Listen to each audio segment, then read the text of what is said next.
There's our bell. Clock on the wall says it's 9:30. Time to start. Good to see you today. Continuing our study on the book of Hebrews. We're going to be in chapter 7 today, and we're going to go back to a familiar format for me where we go verse by verse, put our notes up on the screen, so there's not a handout today. We're going to try to get what we can out of chapter 7 and Melchizedek and that kind of thing, and so maybe that will be a little bit better for those that may have comments and questions and may want to slow down a little bit and let's talk about some things. So we'll see how that goes, and that's where we'll be today. So we'll be in chapter 7 here in just a moment. Before we begin, let's have a word of prayer. Father, we're thankful for the day. We're thankful for all the blessings that we have. We're thankful for this time of study that we have to gather together to study some of your word. And we pray that much good will come from that. Bless us this hour and also next as we worship you in spirit and in truth. In Jesus' name we pray. Amen.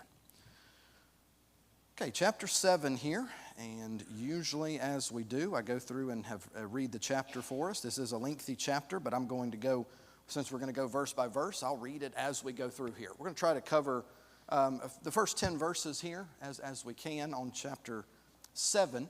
Remember here in our outline that I show every time, just for those who may need a refresher, we've covered up through chapter 6. And all through this chapter, in a direct way or an indirect way, the writer is constantly telling his readers that Jesus is better.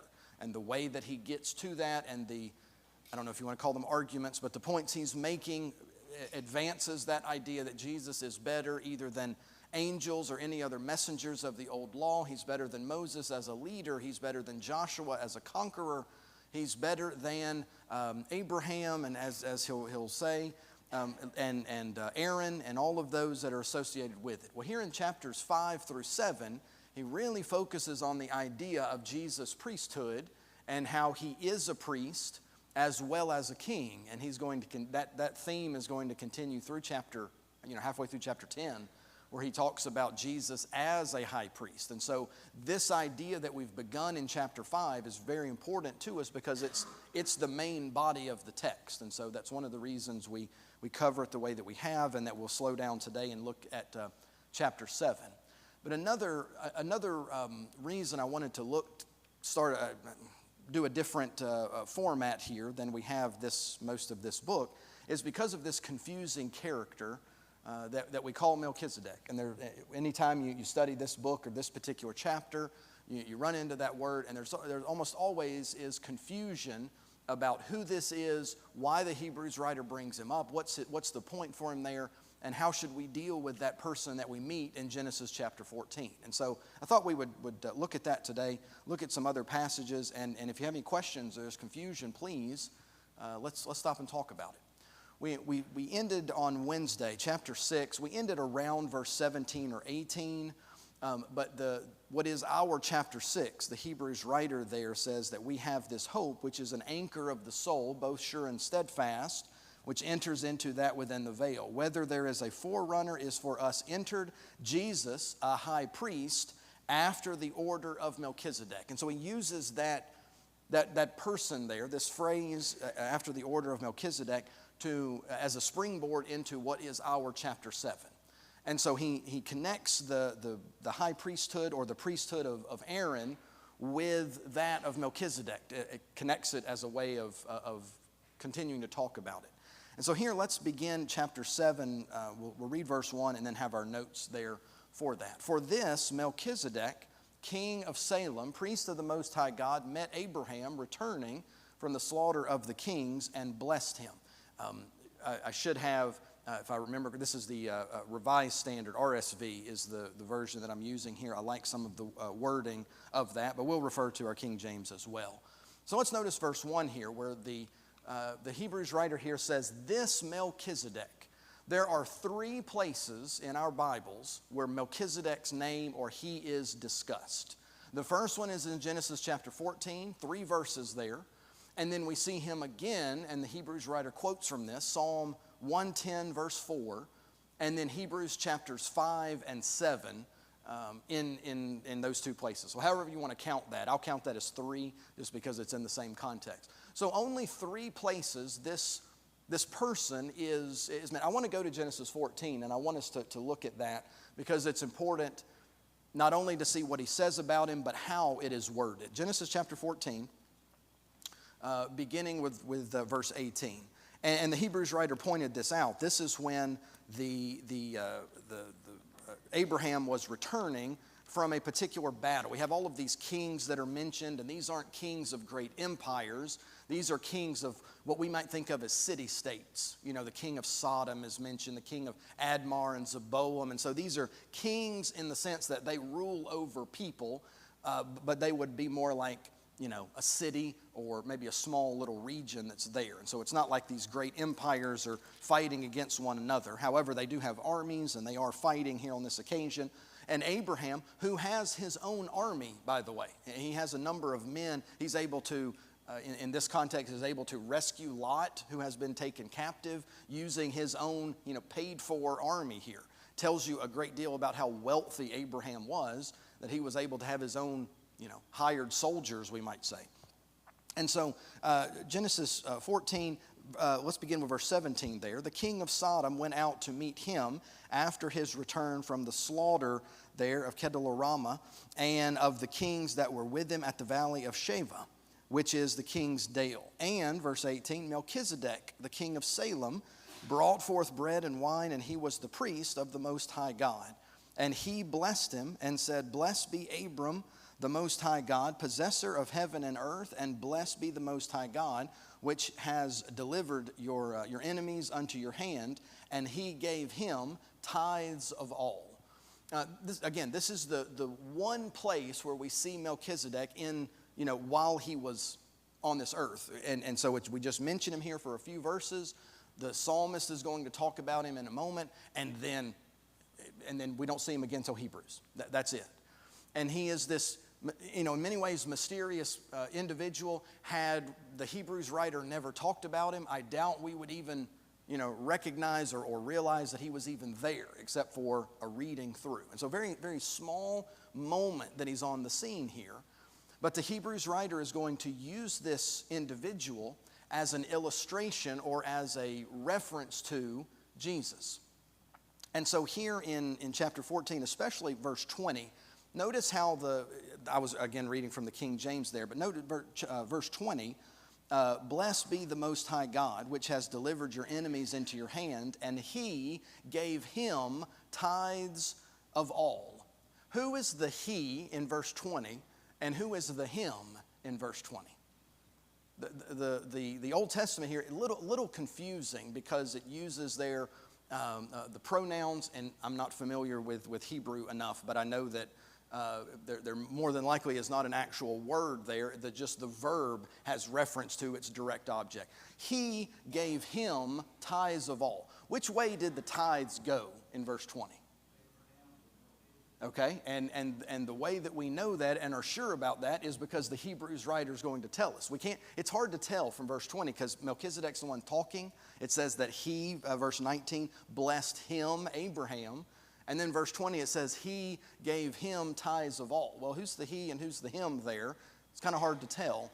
And as we'll see, it is Melchizedek that received tithes from Abraham, and the Hebrews writer will talk about that. But these are the only instances we have of this man here, and that's one of the reasons why he's used by the Hebrews writer.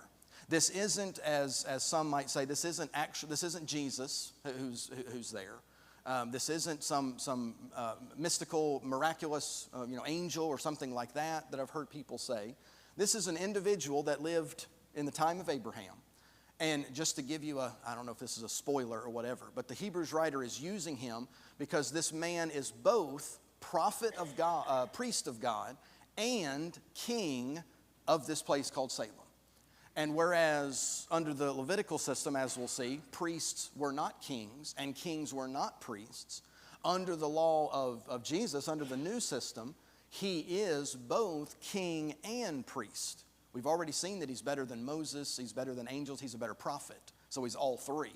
But he's also a king and a priest. And so the Hebrews writer is going to say Jesus is not a priest in the Levitical sense, where he's just the priest or just the high priest, but rather he is both a priest and a king who can I find in the Old Testament that was both a priest and a king? And the Hebrews writer, through inspiration, says, well, Melchizedek was both of those things.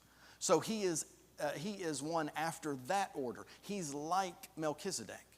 And there are some other parallels that he's going to draw here that we'll see in a moment. And so we'll have time to look at some of those. But I also wanted to mention this place where he lives. See, he says that he is the king of Salem. Anybody know where that is today, or what that city is today? It seems to be Jerusalem. Yeah, and because you see the word Salem there. But I want to show you how that word probably changed to be Jerusalem. The word Salem means peace. And so we have the original name of what the city was that he was the king over. But if we take that word Salem, we see that it is a few other places where it's mentioned. In Judges 19, verse 10, we have this city called Salem that was controlled by the Jebusites. And this was one of the places, remember, God told the people, I want you to go into the land. I want you to utterly drive out all the people. Well, they did most of that. There were some places either that they didn't drive the people out, or they lived among them for a while, or they refused to drive them out. Salem is one of those places. And the Jebusites were there, and usually the places where they didn't do what God said, that's where the problems started. And you remember that they mocked David, and they said, you'll never be able to take this particular place here. In fact, Saul, all of his 40 years of as king, never reigned in what would be Jerusalem because they didn't control it. They didn't control that area or that particular place. And so you remember that David eventually took the city. He had reigned, 7 years in one place, and the rest of the time he reigned here in this place. Well, 1 Chronicles 11, verse 5 tells us that David took that city and renamed it Jerusalem.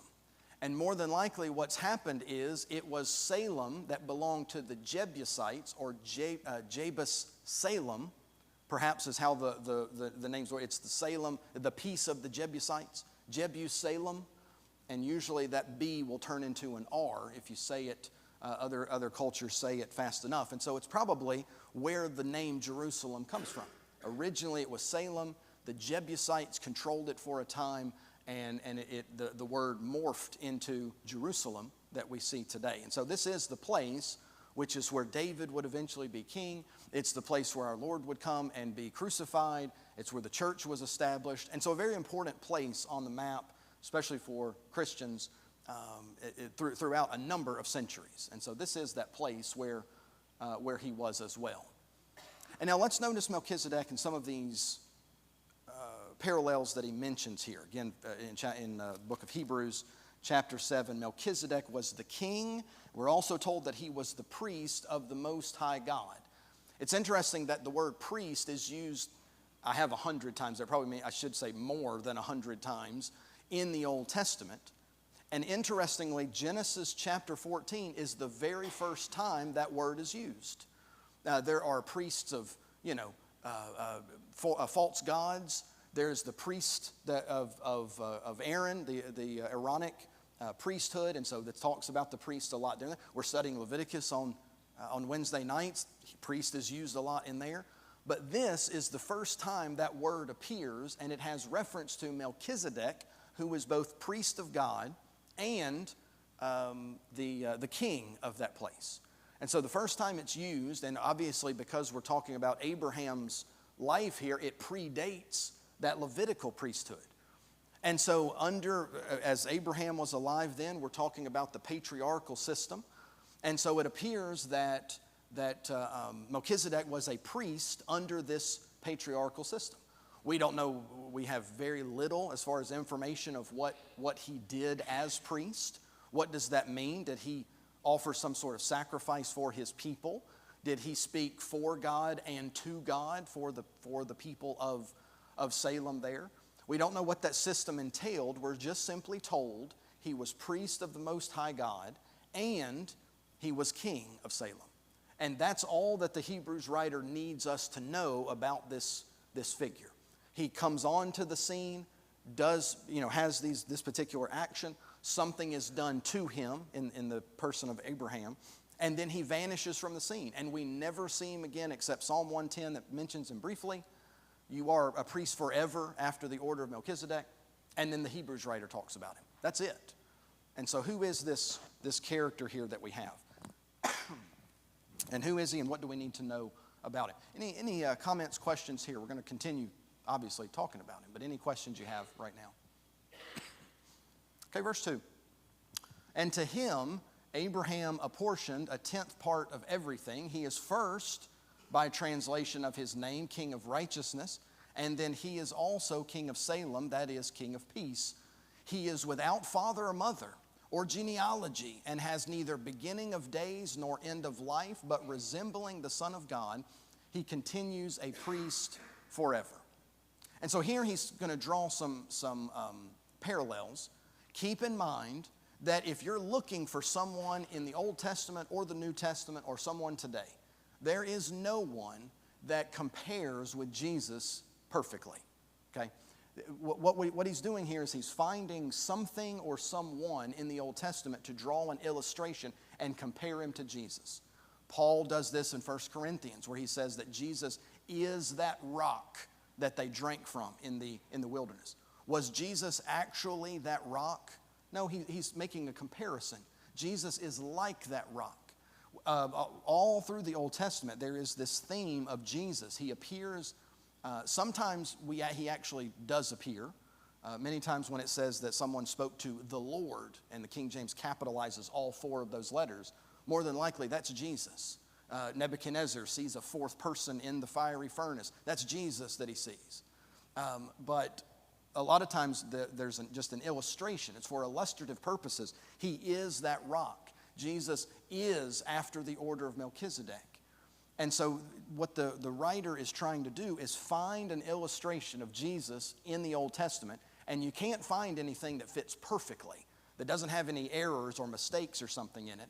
And so he finds this one individual, and I say find, through illustration, through inspiration. He has this one individual that we see for just a moment in time, and he uses that to say Jesus is like that person. He's king and he's priest. And so we see, and the Hebrews writer tells us that he apportioned. He receives the tithes from Abraham. Abraham is coming back from this victory where he frees Lot, and he has a number of spoils that he has received from this account. And again, the Genesis account just says he paid tithes to him. And we kind of have to figure out on our own who it is, because we're not told much else about that. But here we're told that Abraham is the one who paid tithes, gave 10% of his goods to the king of Salem. And so the Hebrews writer is going to make the point that you don't pay tithes to someone who is inferior to you. You pay tithes to someone who is above you or who is better than you. And so if Jesus is a priest and a king like Melchizedek, that means that his system, both salvation, prophet, priest, king, all of that is better than the one who was paying tithes to him, Abraham. And let's keep going here with that understanding. Here, verses 2 and 3, especially verse 3, tells us that he is without father or mother and without genealogy. A couple of points to make about that. First of all, that he did not inherit his position from a parent. He's not a priest because his father was a priest. He's not a king because his father was a king. Now, we're told here he does not have a father and he does not have a mother. Now, does that mean literally he doesn't have any parents? If he didn't have a parent, he either needs to be Adam, who was created, or he needs to be like Jesus and not have an earthly father. And so if that's what that's saying, well, then who in the world is this person? What's he saying here? Why is it that he doesn't have father and mother? It simply, you don't have to do this, but go back to Genesis 14 and tell me the name of his parents. We're not told, when we have Jesus' genealogy, and we can list, and we can see all the people that came in line. You go to several of the other, the Chronicles or some of these, and you can see this king had this child, and this one grew and had this, and you can see who each person had in his genealogy. But the curtain of history opens just a couple of inches, and we're able to see Melchizedek, and we have no idea who his parents were, and we have no idea when he died. So in essence, and this is just for illustration, he doesn't have parents, and he never died. It's one of those things where it's like he doesn't tell you, therefore we can't necessarily say that he did. He's trying to find a comparison to Jesus, who didn't inherit his position as prophet, priest, and king, and someone who is never going to die. Well, there's no one you can find that lines up with that. And so he finds this Melchizedek who's there, and we don't know who his parents were, and we don't know when he died. He was just prophet, priest, and king right there. What do we do with that? And so he uses that and say, that's how Jesus is. Literally, he doesn't have a beginning, and literally, he doesn't have an end. Melchizedek did have a beginning. He's a real person, and he did have an end. We just don't know what it is. And so he uses that little doubt we have there, or that unknown, to say this is who Jesus is. He's like Melchizedek. And so he's definitely not of the tribe of Levi, because Abraham is alive, has not had his son, grandchildren down through the line till we get to Levi. And he appears for a time, and then he vanishes. And it's the only person in the Old Testament that is comparable, and that's in quotation marks, to Jesus, in the fact that he had no beginning and he had no end, at least as far as the text says. That's got to confuse somebody. Questions or comments there on that? Yes, sir.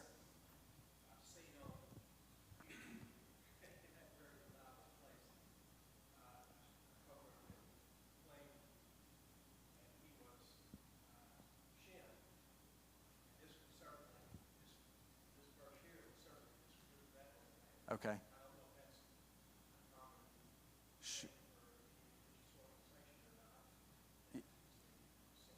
That he was actually Shem, like the son of Noah?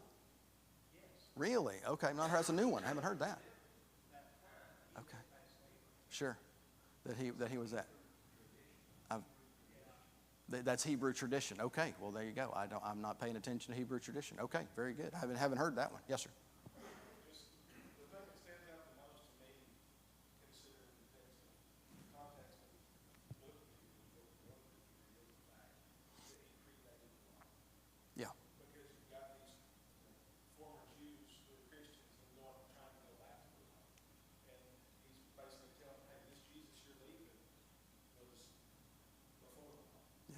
Yeah, that's a really good point. Keep this in its overall context.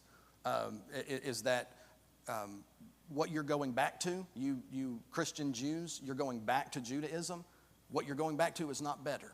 Because look, Jesus is a better leader. He's a better prophet. He's this and that. And then when he gets to Melchizedek, look, his system of being a king and a priest, it goes back even before Abraham does. It's better because it was what came before. It was in the beginning. And so this Melchizedek here, his system is better, not only because he was there during the time of Abraham, but also, as he's going to say, Abraham gave him a tenth. He was admitting, I'm inferior to you. And so, yes, it's overall context super important here, because that's his overall point. He's not trying to, describe who Melchizedek is and make him some, I haven't heard that he's Shem. That is interesting. But we're certainly not told that, and that is probably beside the point. But this Melchizedek, this king of Salem, was a king and a priest, that we know. And as far as we can point out and prove in Scripture, he didn't have parents, and he didn't have a death in the, he didn't die, at least as far as the curtain allows us to see. And so this one is more like Jesus than anybody else, and he's actually, in reality, not very much like him. However, he is the King of Peace, the Prince of Peace is Jesus, and he's also a priest of the Most High God. And that's the points that's important, and that's why he uses him as an illustration here. Anybody else?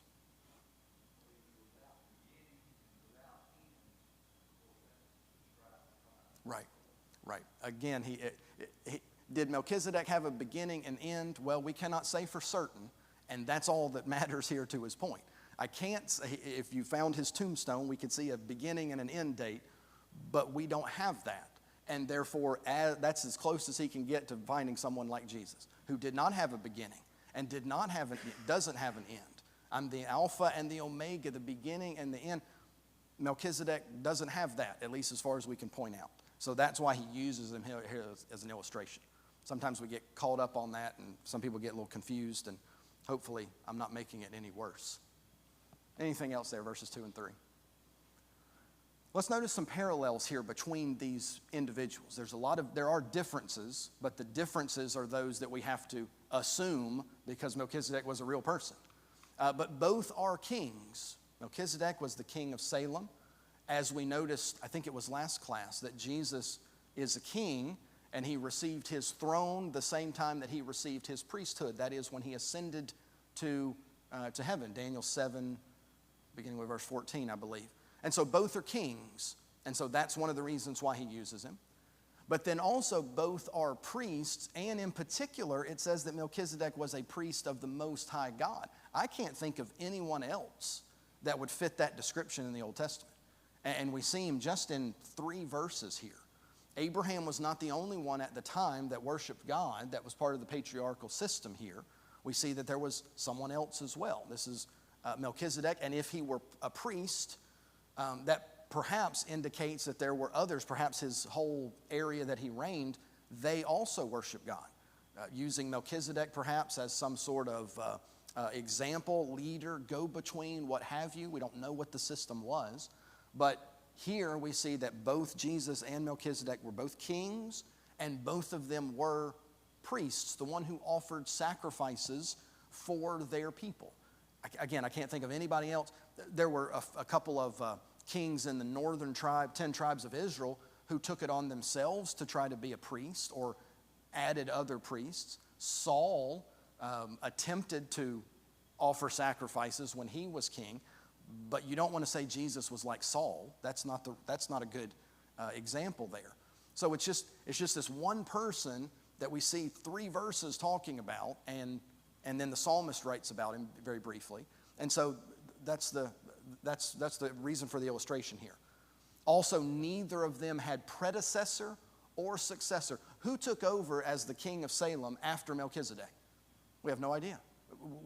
The Bible doesn't tell us. Therefore, kind of like, I don't know, you know what Schrodinger's cat is, where the cat's in a box and we don't know if he's alive or dead. Never mind. But the idea is we don't know when he ended. We don't know when he died. And we don't know when he was born. So as much as we can tell, he reigned forever. And that's what the Hebrews writer is trying to show us there. So neither had a predecessor, no one took over after them, and that's literally true of Jesus, because his priesthood is going to be forever.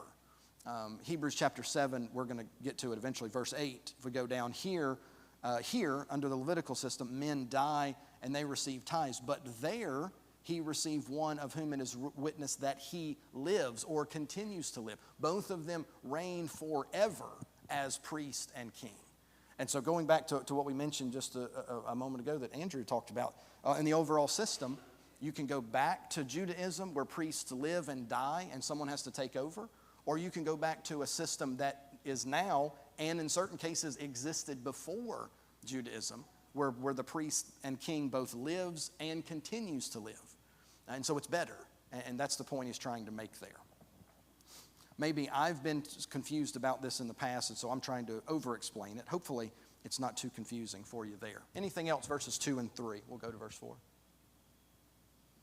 See how great he is, he said, chapter 7, verse 4. Abraham, the patriarch, gave him a tithe of the spoils. This is how we know what actually took place there in Genesis, regardless of how the language reads.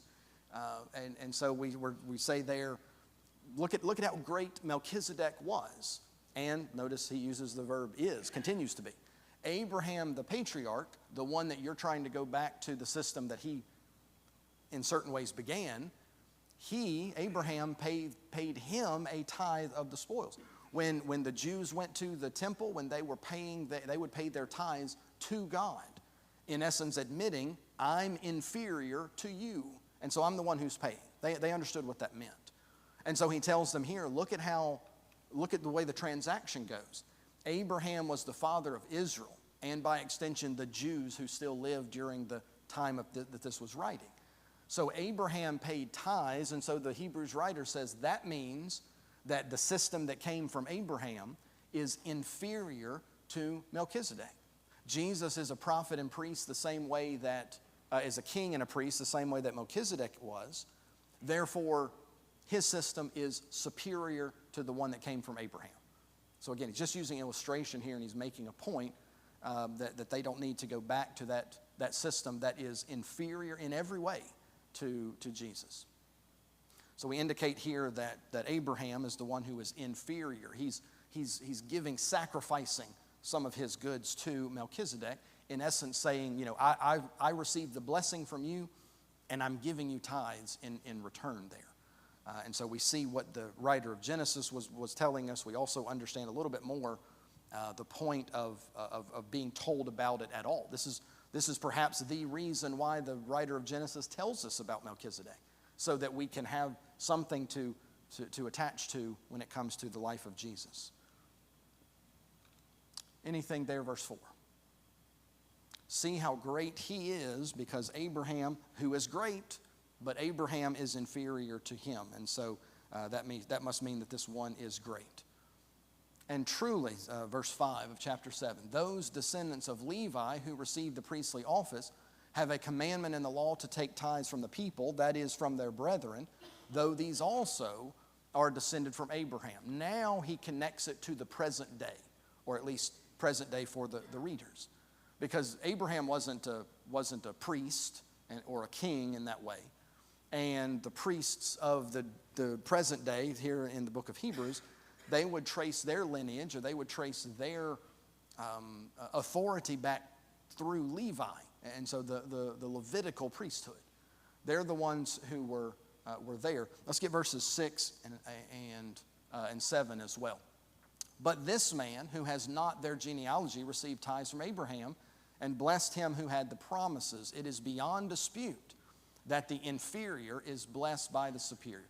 Here he makes his point, and he wraps it up in a nice little bow there, verse 7. Now we look at Melchizedek and Jesus. Now let's notice Levi. Levi, who is the one that was chosen, to become the priests, Aaron and his sons after him. Now, Levi wasn't present bodily there with Abraham giving alms or giving tithes to Melchizedek. But he was there in prospect, and that's what the Hebrews writer is saying here. The Levitical system never combined with God's approval priest and king. And so what the Hebrews writer is eventually going to get to in this chapter, and he's going to continue through chapter 10, is saying that Jesus is both a king and a priest. But he's going to run into a problem, because in order to be a priest under the Levitical system, Jesus had to be a member of what tribe? What family? He had to be under the Levitical system. In order to be a priest, you had to be a member born into the family of Levi. And under the when they split and they had the northern and southern kingdoms, David was promised, there's going to be a king come through your lineage. Therefore, the kings were of what tribe? What family was David? Family? Judah, yeah. And so the king was from Judah, and the priest was from Levi. And so if Jesus is going to be a king, he's got to be from Judah. And if he's going to be a priest, he's got to be from Levi. How do you combine those? Well, the Hebrews writer is saying he's not a priest under that system. But there's also a problem as well with his being a king, because he's from the lineage of Judah. Let's go to Zechariah chapter 6, and I want you to see something. Perhaps you've seen this before, but I wanted to mention it here, especially for any kind of recording that we have. Zechariah chapter 6, verses 12 and 13, we're going to read about this, and I think we noticed this last time, but this one who is called the branch, and in the King James, the branch, every letter is capitalized, because it's talking about a particular person. And actually, the word branch in the Hebrew is where we get the word Nazareth from. The word Nazareth means branch. And so the branch is the Nazarene, the one who comes from Nazareth. Well, who was that? Well, Jesus of Nazareth, of course. And so this one who is the branch, verses 12 and 13 of Zechariah 6 says that this one, the branch, verse 13 says, he shall build the temple of the Lord. He shall bear the glory, and he will sit and rule upon his throne, and he shall be a priest upon his throne. And the council of peace will be between them. So here's this one that is 600 years or so before Jesus comes. We're told about this one called the branch, the Nazarene, who is coming, and he's going to, not only is he going to build the temple, but he's going to be a priest in that temple, and he's going to sit on the throne and be king at the same time. Now, if he's from the tribe of Levi, he can't be a king, and if is a king, he can't be a priest. And so how do we combine those two? Well, the Hebrews writer tells us Jesus is not priest after this particular system. He's a different one. Hebrews 8 verse 4 tells us that Jesus is a priest. If here on earth he should not be a priest, seeing that there are priests who offer according to the law. If Jesus were on this earth, he couldn't be a priest under the Levitical system because he's not from the tribe of Levi. And also, he could not be a king if he were here on this earth. And I want to show you that. Let's go to Jeremiah chapter 22. Jeremiah chapter 22, this is several years before Zechariah. But this is the end of mainly the southern kingdom here. This is before Babylon comes, and while they will return, this is the end of the kings that are here on earth as far as the tribe of Judah. We've got a problem here. Verse 28 through 30, the king here, Coniah, is exceedingly wicked, and God is done with this, and he's also done with their lineage. And so he says, verse 28 of Jeremiah 22, you see the name Coniah. He's despised and he's broken. But notice verse 30 of Jeremiah 22. Thus says the Lord, write this man childless, a man that shall not prosper in his days. And notice the last part. For no man of his seed shall prosper, sitting on the throne of David and ruling any more in Judah. Let me tell you what he's saying, and then let me tell you the consequences of that. Coniah, this last king of Judah here, is so despised, and God is so done with the kings of Judah, that he says, Coniah, now he has children, but he says, write him childless, meaning he doesn't have an heir. No one, Jeremiah says, will ever rule in Jerusalem on the throne in the line of Coniah. None of his descendants will ever sit on the throne in Jerusalem and reign. And now if we go to Matthew 1 verse 11, you'll see the name Jeconiah in there. That's the same guy. And if you know what Matthew 1 is, that's the lineage of Jesus. So Jesus, through Mary, is related to Coniah. Jeremiah says that no one in his lineage will ever rule in Jerusalem on the throne. So what does that mean about Jesus being a king? Can he be a king on this earth? Not according to Jeremiah. Which means the premillennial idea that one day Jesus is coming back and he's going to set up the Levitical system in Jerusalem offering sacrifices, but not only that, he's going to reign on the literal throne of David from Jerusalem. If premillennialism is true, and that takes place, both Jeremiah and Zechariah are incorrect, especially Jeremiah. Jesus cannot reign in Jerusalem as a literal king seated on a throne, because Jeremiah says this man, none of his descendants, Jesus is one of his descendants, will never sit on the throne reigning in Jerusalem. And so we have this other system that's in place. Jesus can be a king. What did he say his kingdom was to Pilate? My kingdom is not of this world. Is he a king? Absolutely. But not one that is on this earth. And he's definitely not going to be reigning on this earth physically, bodily, because he can't. That's what the prophecy says. And he also cannot reinstitute Levitical offerings and worship from Jerusalem because he's not from the tribe of Levi. And so what are these prophecies about? What is the branch going to do? How did he build the temple in Jerusalem? He built the temple in Jerusalem when he started the church, the kingdom that is the temple of God. And he is a king in the fact that he is one of a spiritual kingdom. There was given unto him a kingdom and a people, and his throne is one that lasts forever. So Melchizedek here is greater than the Levitical system, not just because it has no end, but also because Abraham, or Levi through Abraham, offered tithes to Melchizedek. And so it mentions that there. We'll talk about Coniah again, but I did want to bring that out specifically here, just to get you to see that, this premillennialist idea that Jesus is coming back someday, reigning on the throne. The moment he does that, he's violating the prophecy that Jeremiah gave. And what are we going to do then? So see, it's not what's going to happen. And he wants to, anything through verse 7. I know the bell rang, we've got a few minutes. Verse 8, here tithes are received by mortal men, there by one of whom is testified that he lives. Next couple of verses, well, the one before it as well, are just checklists or things to say this new system is better.